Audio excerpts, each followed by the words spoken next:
mais do que advogado, ele é um cidadão que tem preocupações sociais, tem preocupação com a vida política desse país, tem preocupação com o que está ocorrendo no Brasil.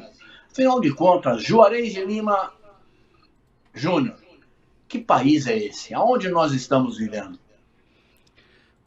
Zé, que honra estar mais uma vez debatendo contigo assuntos tão relevantes na vida de todos nós brasileiros.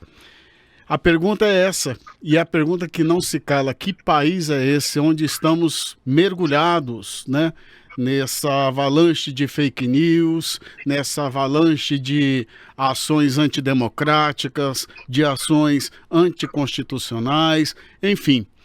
É um país que eu não almejava, ao contrário, eu gostaria que o meu país hoje estivesse mergulhado numa luta, aquela luta que sempre desenvolvemos ao longo da nossa vivência, que é a luta contra a fome, que é a luta contra a pobreza, que é a luta contra a miséria, é a luta contra a violência, é a luta contra o armamento. O país, infelizmente hoje, que estamos vivenciando, é um país avesso a todos os nossos sonhos, lamentavelmente. Então, infelizmente, ainda fica a pergunta que insiste em não se calar, né? Que país é esse? Pois é, o duro é que a gente não encontra respostas, né, Juarez? A gente tem procurado respostas, inclusive aqui fora, o pessoal pergunta de uma forma extremamente curiosa, de saber o que é que realmente está acontecendo. Se nós temos presidência, se não temos, se tem governo, se não tem, como é que está a situação jurídica do país, que criou um grande imbróglio.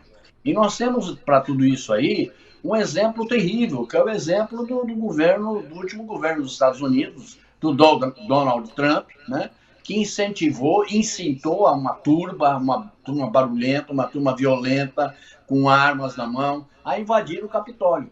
E o resultado foram 6 mortes, mais de 40 feridos, senadores ameaçados, vice-presidente ameaçado, deputados ameaçados, uma coisa horrorosa. E se não fosse a pronta intervenção das forças federais, as forças policiais federais nos Estados Unidos, a situação ia ser muito mais grave.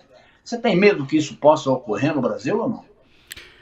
Há um receio, mas há também uma confiança, Zé, nas instituições brasileiras.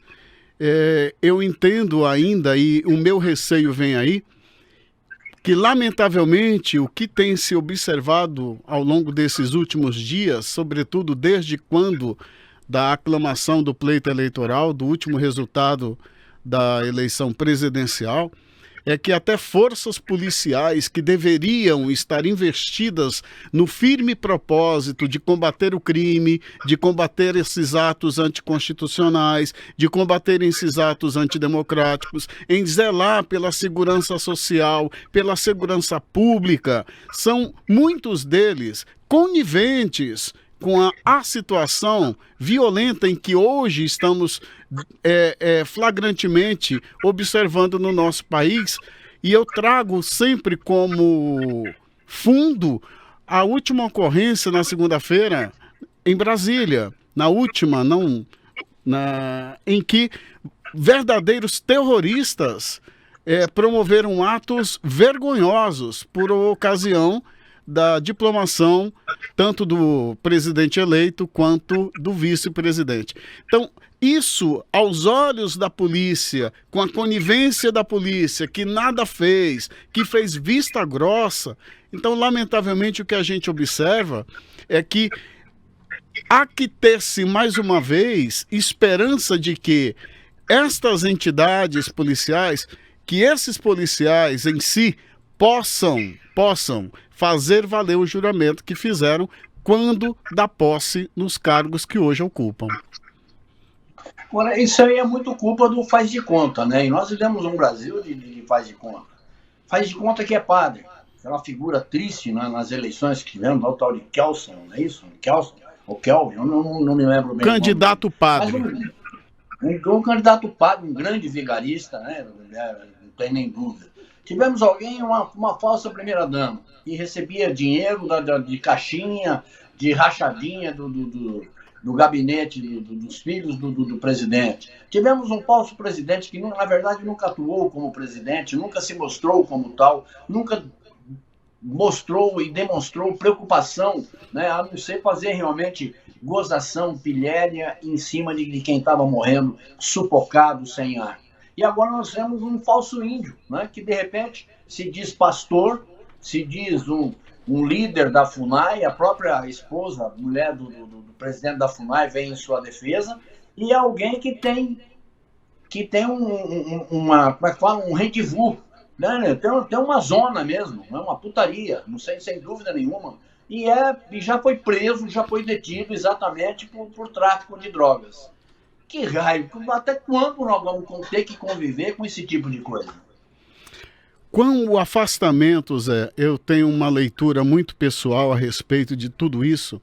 Com o afastamento do princípio republicano, deu-se a ascensão de ignóbeis como esses, que se apresentam à sociedade e, pior, sua fala prevalecem sobre o bom senso. Então, o que se observa, e só para te deixar mais antenado com a notícia, eu sei que você já o é, mas é uma novidade que eu trago, vindo para cá, para encontrar-me contigo, recebi a notícia de que o candidato padre, ele foi afastado pela Igreja Ortodoxa, está afastado da prática de qualquer ato ecumênico, enfim. Exatamente por essa performance que ele teve, que lamentavelmente muitos, e tanto é que ele teve votos nas últimas eleições, né? Então, essas criaturas que surgiram nessa vibe de fake news, nessa onda de violência, nessa onda de combate à Suprema Corte, de rasgar o texto constitucional, de clamarem por um regime de exceção, todos esses estão agora pagando pelos atos que praticaram. Porque não se pode negar, e isso a gente vou ter aí alguma discriminação da minha fala, mas inegavelmente tivemos na Suprema Corte, tivemos através do Supremo Tribunal Federal uma ação enérgica em defesa da democracia, em defesa do Estado de Direito e agindo como age na defesa da Constituição Federal. Então, nesse contexto, e eu espero que amplie ainda mais o leque dessas pessoas que passem a responder judicialmente por esses atos contrários à ordem social, contrários à ordem pública, contrários ao bom senso republicano, que ele passe a responder tanto na esfera civil quanto criminal pelos atos que estão a veicular até os dias de hoje perante a sociedade brasileira, dividindo ainda mais. E parte desse pessoal acabou sendo eleito, né, ou reeleito agora nas últimas eleições. E acho muito justo, muito digno, até porque foi uma eleição, se você tiver todas as informações, você não tem jeito de errar. O problema é que a informação no Brasil, ela não é democratizada como deveria ser democratizada. Não são todas as emissoras de rádio, não são todas as emissoras de TV, não são todos os jornais impressos, né, que têm a capacidade, a coragem, a lealdade de negociar a informação como nós fazemos aqui. A informação é essa, existe o gabinete do ódio? Existe. É dali que está partindo isso, é dali que está partindo uma série de notas, né, e sobrenotas, achincalhando, desmistificando a vida desse, daquele, destruindo reputações, dessa coisa toda. E, às vezes não vai dar valsa, né? Fica apenas olhando, mirando e sem realmente tomar nenhuma providência. Que providência que nós podemos tomar daqui para frente? Eu vou te dar um exemplo. Eu, por exemplo, não tenho nenhuma vergonha, nenhum vesgo de confessar meu voto. Eu votei no Lula. Mas votei no Lula muito menos acreditando nele e muito mais combatendo o Bolsonaro, como deve ser o caso de milhões de pessoas. Eu não suportaria um segundo governo do Bolsonaro. Eu acho que isso é inadmissível. Se o Lula tem crimes, tem pecados, tem ilegalidades, tem ilícitos a pagar com a justiça, não é problema. É um problema dele com a justiça. Até onde eu sei, ele foi inocentado. Ponto. Então, se ele se candidatou é porque ele passou pelo crivo do Supremo Tribunal Eleitoral, do Supremo Tribunal Federal, e foi o meu voto absolutamente consciência para tirar um governo impuro, um governo maluco, um governo absolutamente destrambelhado, né? E que fez tão mal, destruiu tantas coisas que o Brasil tem, né? Como é que você enxerga tudo isso?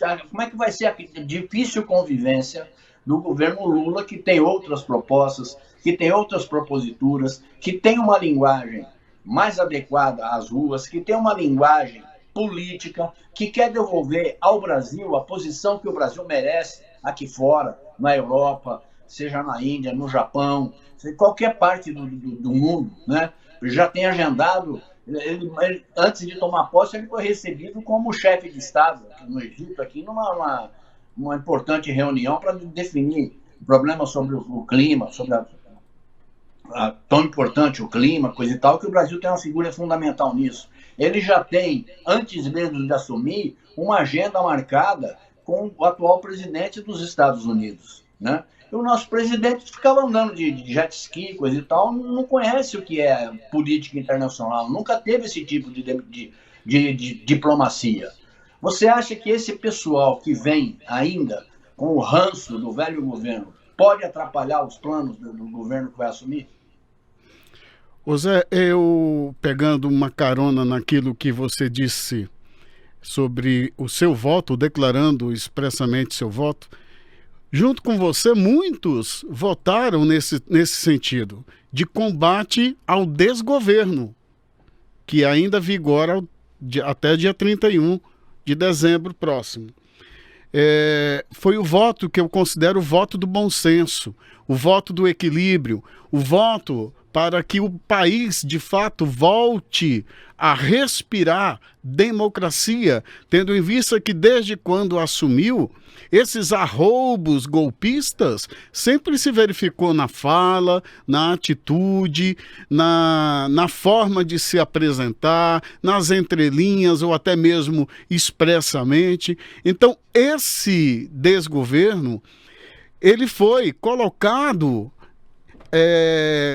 em julgamento no último pleito eleitoral e, graças ao bom senso, imperou a defesa do Estado democrático, a defesa do Estado de Direito e afastou-se toda e qualquer possibilidade de um retrocesso de um governo de exceção.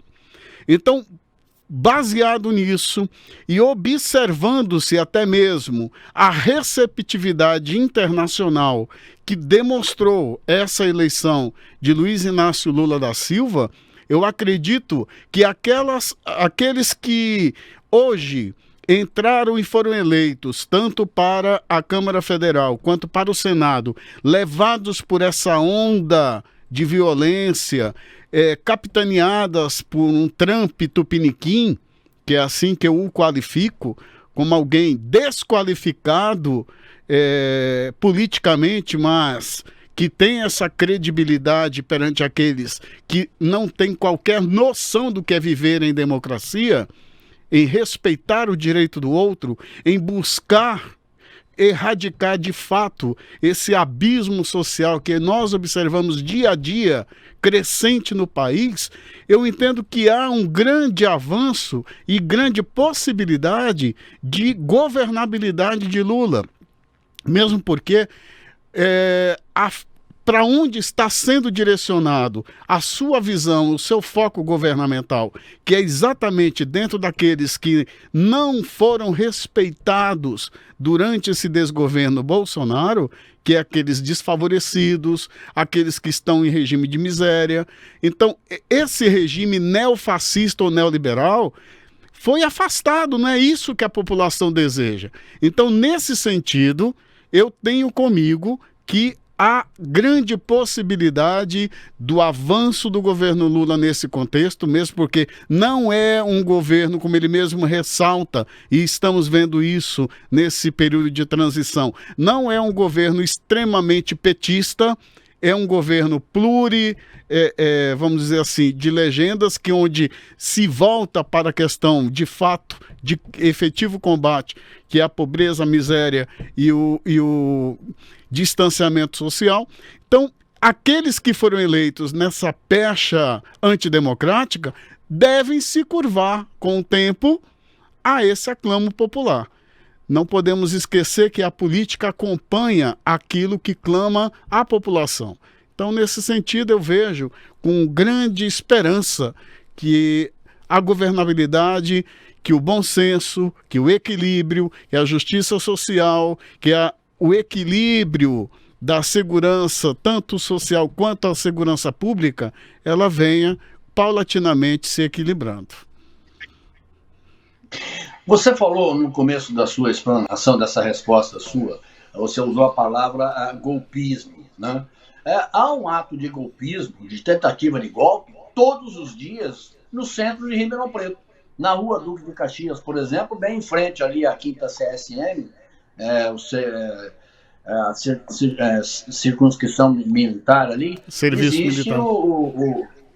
Isso. Existe uma leva cada vez menor, obviamente, cada vez, né, o pessoal vai tentando para isso, vai sendo desestimulado, mas que prega uma ilegalidade clara. E isso contando com o apoio de órgãos do município, de órgãos oficiais do município. O que a gente faz? Aceita isso? Acha que o prefeito está certo, ou a gente começa a entender que Ribeirão Preto nunca teve um prefeito quando esteve nas mãos do prefeito do Duarte Nogueira? Zé, eu particularmente tenho ali como um apoio velado. Eu digo velado porque ele não, embora ele tenha, né, tenha sido o primeiro prefeito, de certa forma, a se manifestar no resultado do primeiro turno como apoiador do atual governo, o nosso prefeito, veladamente, ele vem patrocinando, sim, esses atos inconstitucionais e antidemocráticos, golpistas, na minha visão, e não só na minha, como de todo aquele que detém, de certa forma, uma visão jurídica do caso, porque ali estão reunidos uma minoria pleiteando o retorno dos militares ao poder, do regime de exceção. Ora, meus amores, isso foge, na minha visão, foge completamente daquilo que prevê a Constituição, do meu direito de expressão, do meu direito de reunir-me em praça pública, em vias públicas, porque ali eu estou expressando flagrantemente um crime contra a Constituição. Crime este que está capitulado no próprio Código Penal, que todo aquele que venha a agir de forma antidemocrática e contra as instituições democráticas do país está flagrantemente perpetrando uma ação criminosa. O que me chama a atenção também é que autoridades policiais que deveriam coibir esse tipo de ato são os primeiros a promoverem ou incentivarem essa prática nefasta que tanto prejudica a sociedade como um todo, que proibido ficam, por um determinado período, de utilizarem aquela via pública. Veladamente eu tenho, por parte da Transerp, aqui em Ribeirão Preto, o fornecimento de cavaletes utilizados pela Polícia Militar para o bloqueio da via.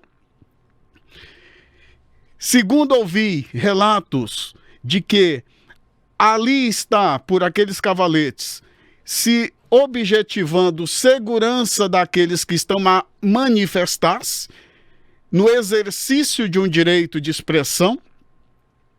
E, a meu ver, tenho comigo que esse ato é patrocinar é aplaudir, é conniver com um ato criminoso.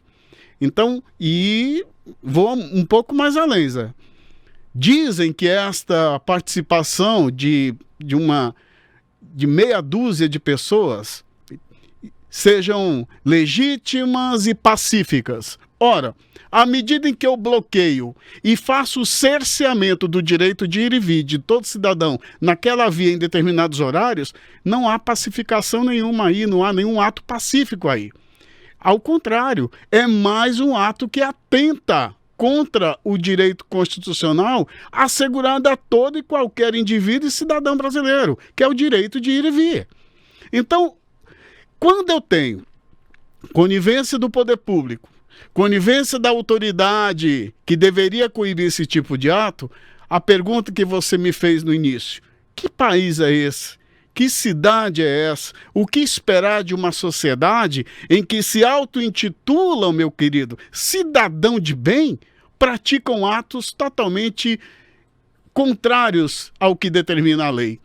Então, como diz o grande cancioneiro popular, que Deus me afaste de mim e da bondade de gente boa, da maldade de gente boa, porque eu não consigo entender como que um cidadão de bem se presta deliberadamente à prática cotidiana de um crime, com a conivência tanto da polícia militar quanto do prefeito municipal, cedendo equipamentos e sem autorização expressa daquele órgão, no caso a Transerp, que deveria atuar, através até da Guarda Civil Metropolitana, para evitar que haja qualquer tipo de bloqueio de vias públicas sem autorização do poder público.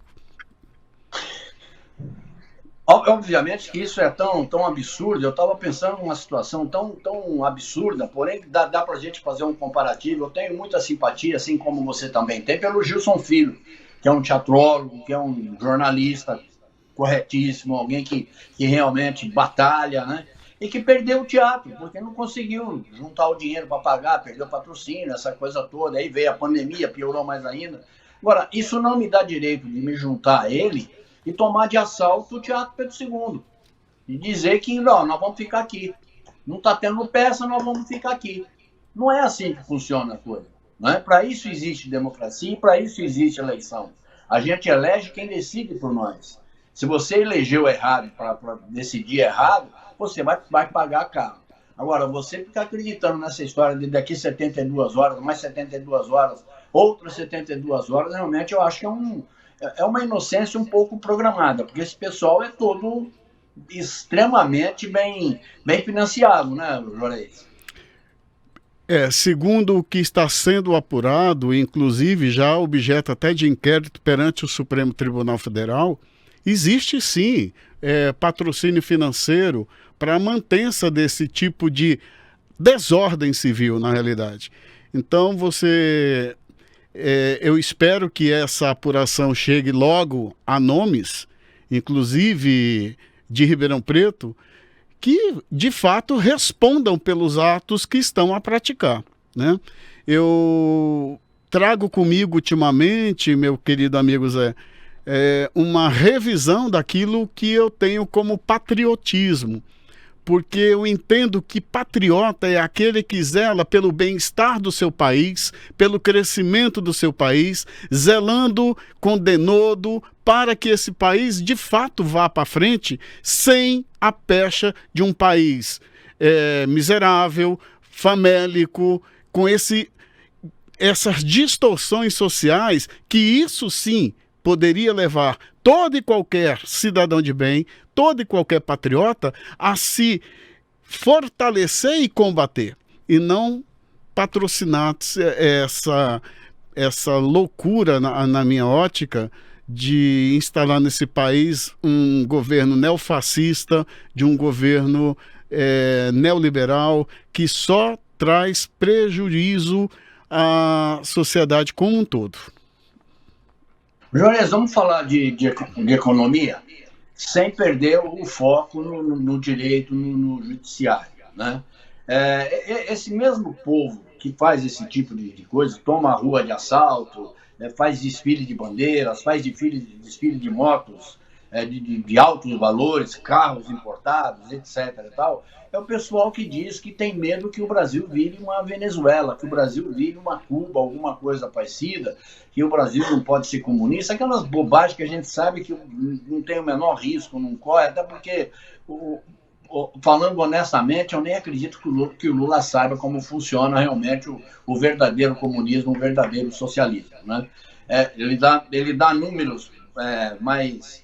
Ele dá uma sociabilização maior aos números, né?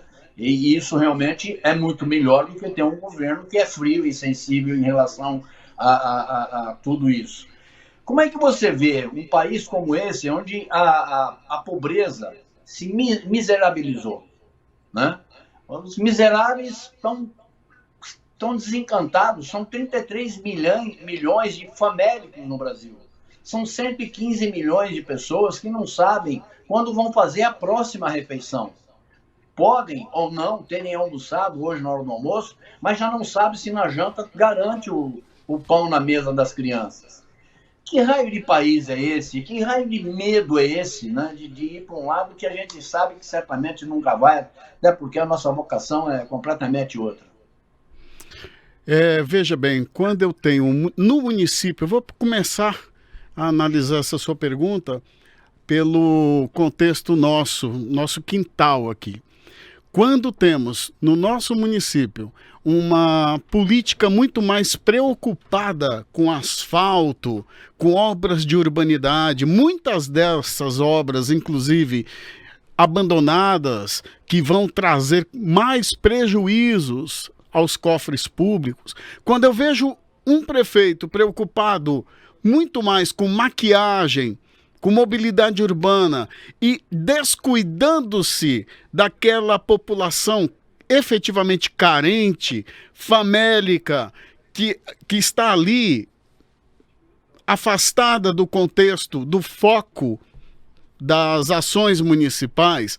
Quando eu ouço um presidente da República ignorando por completo a realidade do país que ele está a administrar em tese, dizer que indo a uma padaria ninguém lhe pediu um pedaço de pão, tentando passar a imagem de que não há fome nesse país, que não há miseráveis nesse país, que não há abismo social nesse país.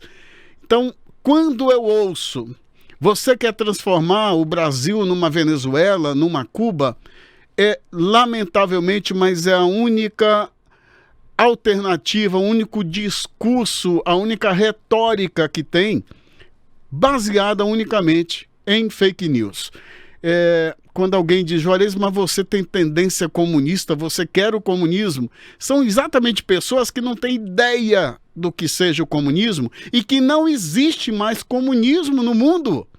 Há muito tempo, é uma teoria que já foi abandonada há séculos. Então, eu vejo com muita esperança que esse discurso, essa retórica, ela seja de fato abandonada à medida em que se avancem as políticas sociais. É aquilo que o atual governo tem como meta: colocar o pobre no orçamento e o rico dentro do contexto do imposto de renda. Aí nós vamos ter um pouco de equilíbrio dentro do contexto social. É a minha esperança e é essa a minha luta. E só lembrando que nós estamos hoje consumindo e comendo, né, pé de galinha. Nós estamos comprando em supermercado, comprando em mercado, em mercadão aí perto aí onde você está, estamos comprando carcaça de peixe.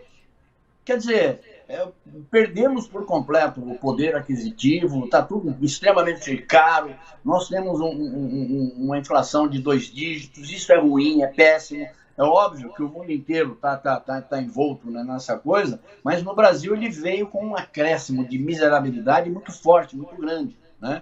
E me parece que a economia, quando quer discutir isso, esbarra na Faria Lima.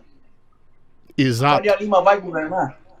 Exato. É exatamente aí que me preocupa quando eu ouço e leio em algumas manchetes que o mercado está preocupado com a possibilidade do pobre voltar a comer, do pobre voltar a ter poder aquisitivo, do pobre ter a oportunidade de mais uma vez frequentar aeroportos, do pobre mais uma vez ter uma comida farta na sua mesa. Isso me preocupa demais. Eu não estou aqui dizendo que eu deva paralisar qualquer atividade empresarial ou que eu sou desfavorável ao mercado. Não, mas que há uma necessidade imperiosa de se diminuir o quanto rápido e o quanto antes esse abismo social, estancando de preferência de uma vez por todas essa mancha que tanto macula a sociedade brasileira, que é a fome e a miséria.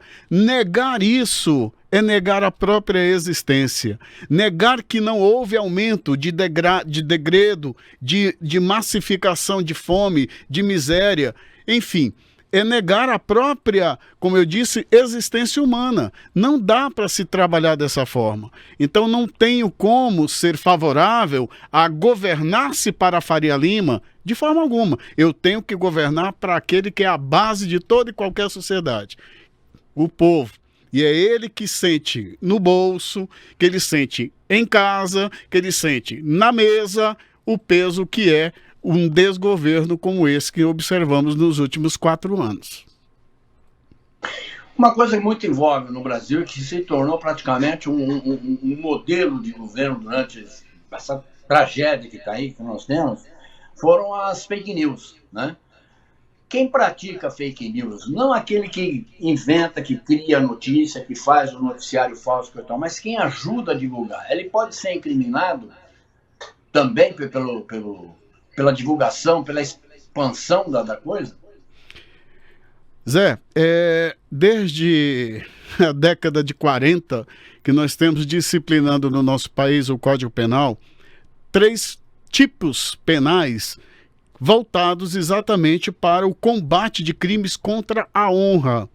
Então nós temos, todos já devem ter ouvido falar, do crime de injúria, do crime de calúnia, do crime de difamação. Já se preocupando com essas divulgações de fake news.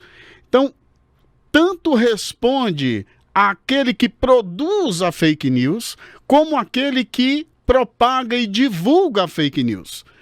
É necessário ter o correto entendimento daquilo que eu estou a compartilhar, daquilo que eu estou a divulgar, para que eu não possa incorrer dentro destas tipicidades penais. Ademais, não podemos esquecer que, não obstante responder criminalmente, a pessoa também pode responder civilmente, ou seja, com o seu patrimônio, à medida em que tais fake news que afetam a honra de uma pessoa, ela passa a responder pela prática de dano moral e até dano material.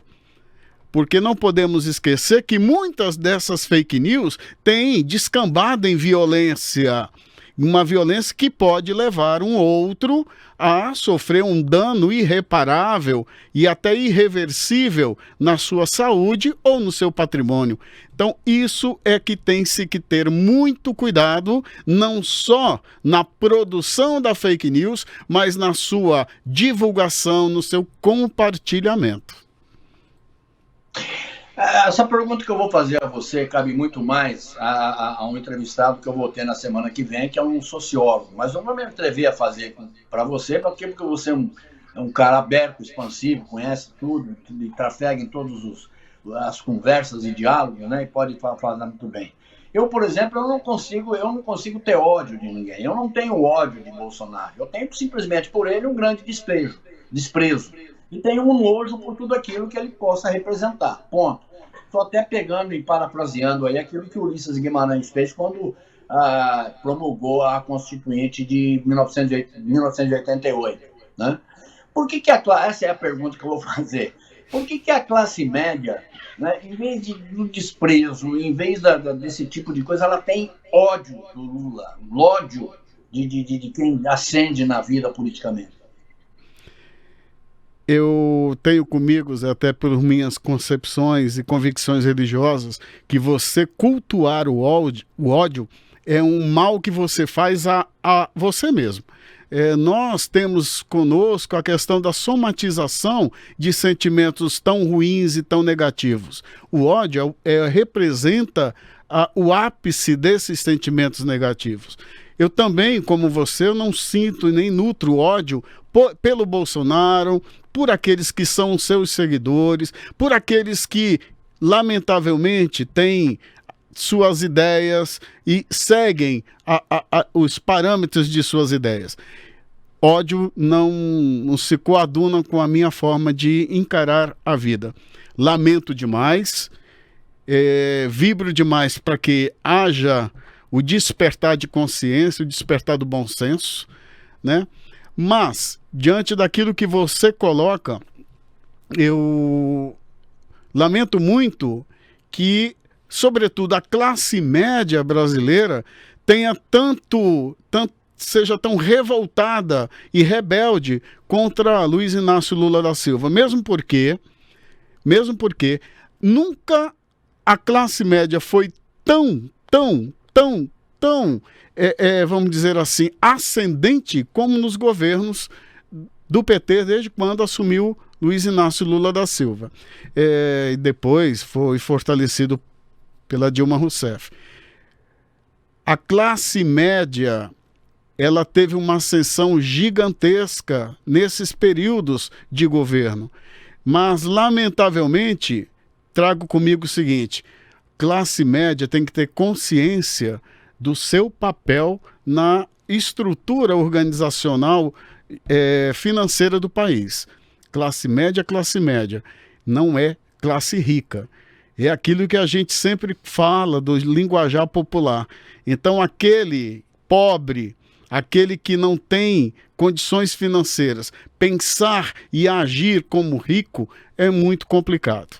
Então, talvez aí, com a possibilidade de um governo favorecer o pobre ascender à classe média, pode ser aí alguma justificativa para desencadear sentimentos tão nefastos como esse, né?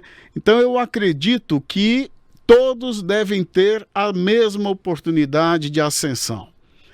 O governo tem que trabalhar para que todos possam ter a possibilidade de crescimento, de avanço, né? de progresso na sua vivência.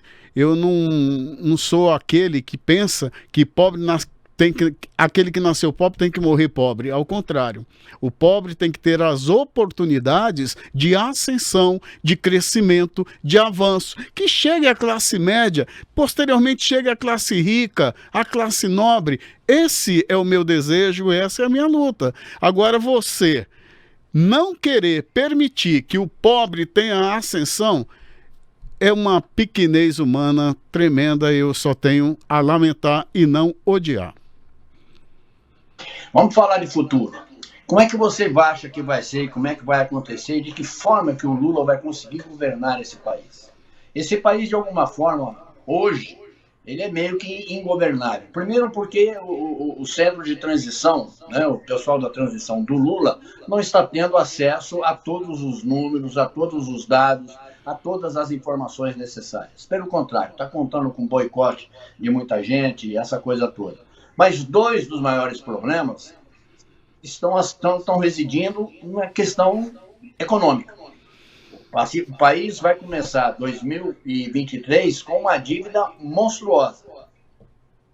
Do outro lado, os cofres absolutamente vazios.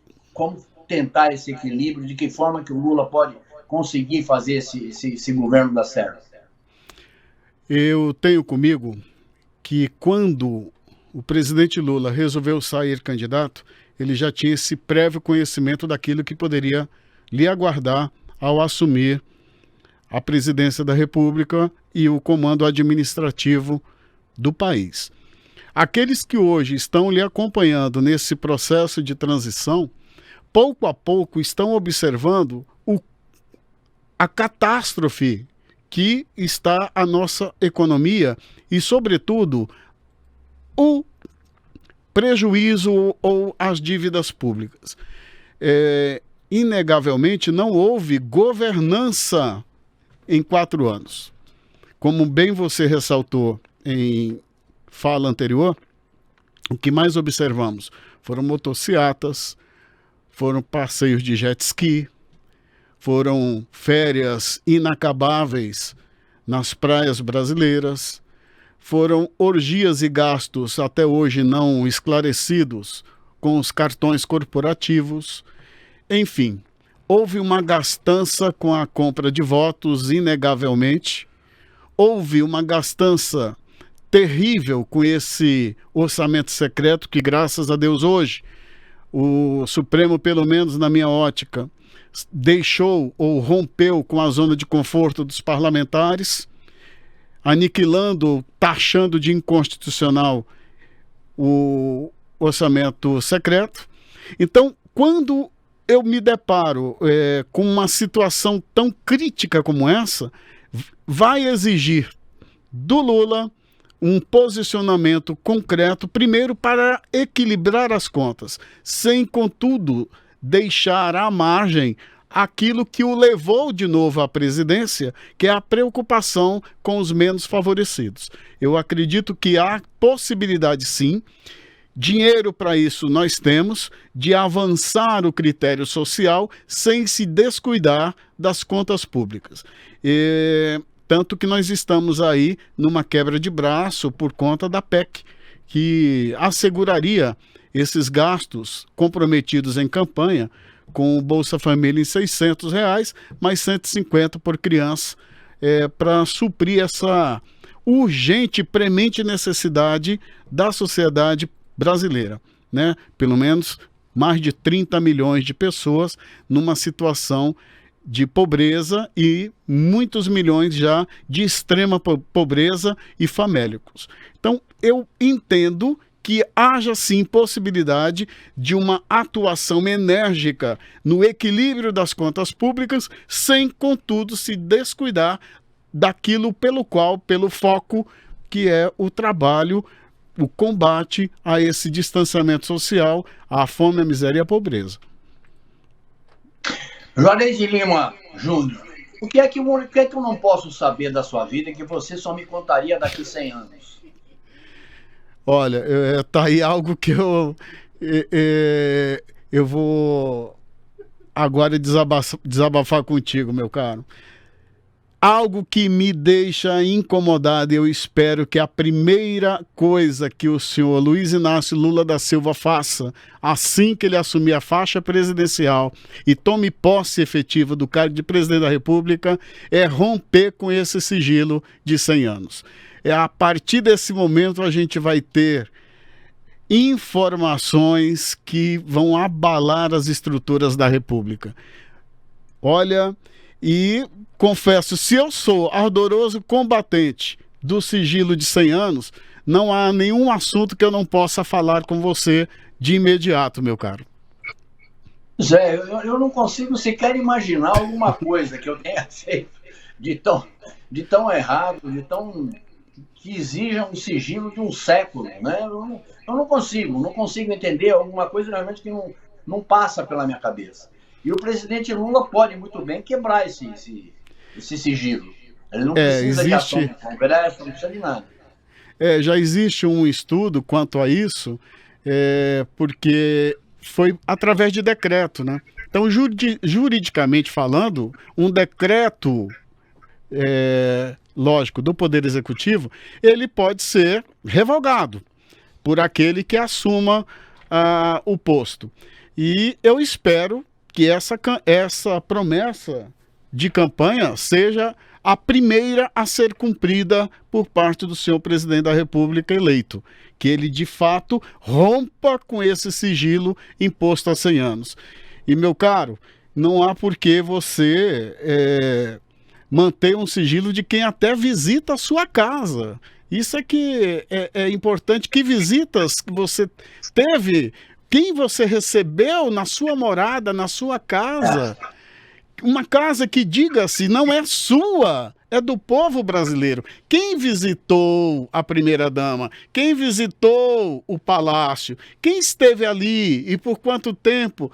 Eu acho que isso daí é algo que é inimaginável na minha vivência. Mas, infelizmente, eu tive que viver isso nesses 4 anos.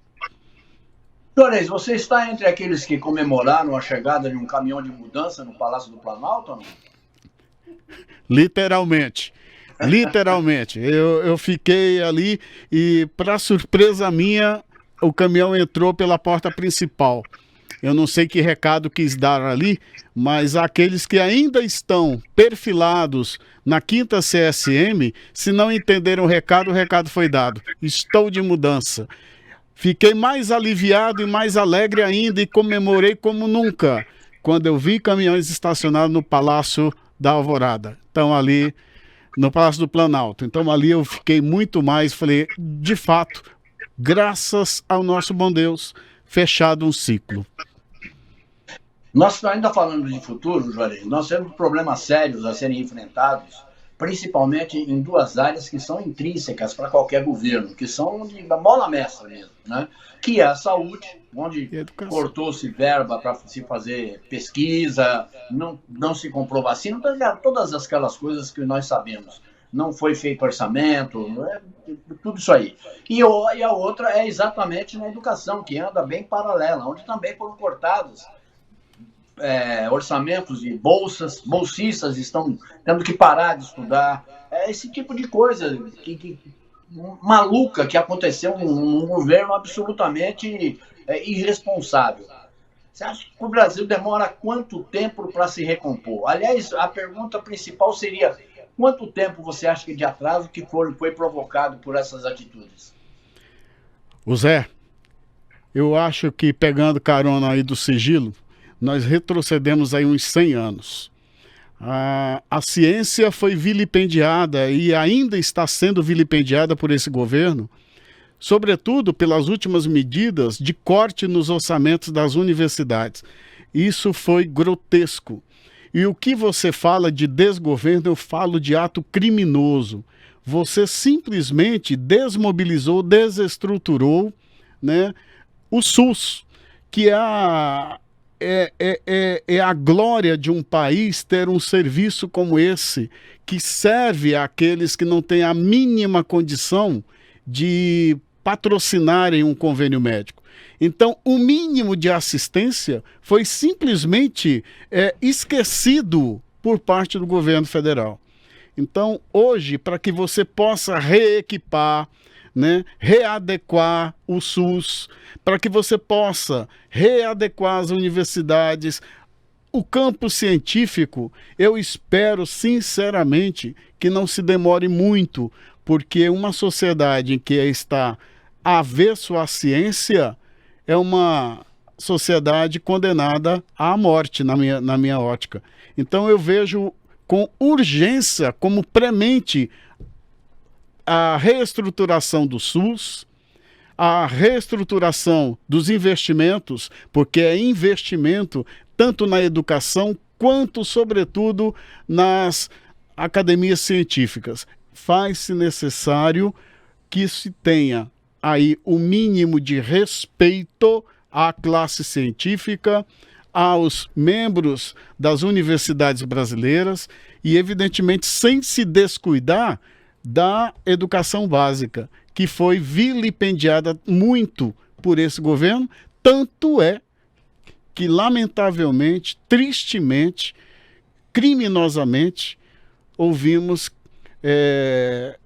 o congelamento do fornecimento até mesmo de merenda escolar às crianças do nosso país. Uma criança que me causou dor no coração, sem qualquer hipocrisia e sem qualquer demagogia, de uma criança tendo que dividir um ovo com outra criança porque não tinham o que comer, em decorrência da falta de incentivo e incremento à questão da merenda escolar no país. Então isso demonstra bem o grau de comprometimento de um desgoverno para com a sua gente, para com o seu povo. Você acha que o Bolsonaro vai continuar representando a direita? A direita é isso aí que nós estamos vendo hoje, e é lógico, eu, por exemplo, conheço muita gente da direita, mas gente absolutamente interessante, a gente absolutamente inteligente, com cérebro, e que você consegue ter uma conversa extremamente lógica, né? Com o Bolsonaro não dá. Você acha que ele vai continuar sendo o grande ícone da direita? Infelizmente, o Bolsonaro, com as suas ideias nefastas, ele conseguiu tirar, aspas, do armário muitos que pensam igual a ele, muitos que têm em si a ideia do preconceito, enfim. Mas eu não acredito que ele venha a comandar uma facção como ele tem aí, ou como ele obteve em matéria de votos no último pleito eleitoral. Eu acredito que com o tempo o bom senso venha a imperar, porque ele não representa de fato a direita brasileira. Eu, como você, também comungo da ideia que muitos políticos que integram a direita brasileira são pessoas que trazem um mínimo de bom senso e um mínimo de comprometimento também com essa população esquecida e marginalizada. Então, eu não trago isso apenas como uma bandeira da esquerda. Eu acho que o critério social também ela é defendida, absolvida por uma boa parte da direita brasileira, mas não da forma conduzida, pensada por Jair Bolsonaro. Eu acredito que a primeira etapa, o Zé, foi vencida. Vencemos Bolsonaro. Agora, a luta é para que a esquerda e a boa direita vençam o bolsonarismo. É essa a nossa ideia. Ok. Juarez, eu quero te agradecer bastante, enviado aqui de Londres, da Inglaterra para você. Saudações do Liverpool, que é meu time aqui na Inglaterra, que está cada vez mais forte. E aí, saudações tricolores do Botafogo, que comece o ano bem, né? Eu vejo a luta também aí. Eu estou meio desiludido com o Botafogo. Deixamos de ter um estádio, passamos a ter, como é que chamam? Que eles chamam? Uma arena. Quer dizer, para mim, eu não quero ver gringo cantar, eu quero ver meu time fazer gols e ser campeão de alguma coisa, pelo menos nos dar uma alegria de vez em quando. Eu cresci, nasci e moro na Vila Tibério, né? Então eu tenho todo um histórico ao lado do Botafogo. E eu sei o quanto pesa vestir essa camisa aí. Para de repente a gente ver isso aí que a gente está vendo aí. Saudações botafoguenses para você. Meu querido irmão, diferente de você, o meu desânimo não é com o Botafogo, o meu desânimo é com os dirigentes atuais do Botafogo. Isso muito me entristece. Mas quem é botafoguense primordialmente nas derrotas, né? Estaremos lá firmes, jogo a jogo, frequentando as arquibancadas do antigo Santa Cruz. Eu deixo a arena para quem gosta da arena. Eu prefiro o meu lado de cá, que é o lado do torcedor, daquele torcedor que pega sol, que pega chuva e tá lá torcendo para que o Botafogo chegue ao patamar que ele nunca deveria ter saído. Do meu coração, eu sei que ele não vai sair nunca, né? Mesmo desencarnado, eu serei botafoguense sempre. Mas eu espero que tenhamos novos ares em 2023. Promete muito, calendário cheio, e eu espero que a torcida faça também a sua vez. Que não fique tão somente em rede social. Botafoguense que se preza, meu irmão, como você, hein? Tô te esperando, que é um convite que eu fiz. Vá comigo lá na arquibancada, no antigo Santão, que é lá o nosso espaço. Vou com o maior prazer. Obrigado, Juarez. Até uma próxima oportunidade. Bastante sucesso e saúde para você. A todos nós, muito obrigado. Estou honrado mais uma vez por esse bate-papo. Obrigado mesmo. E você que nos acompanhou até agora, que está em casa, que está no trânsito, que está em qualquer lugar nos acompanhando, muito obrigado. Nós voltamos.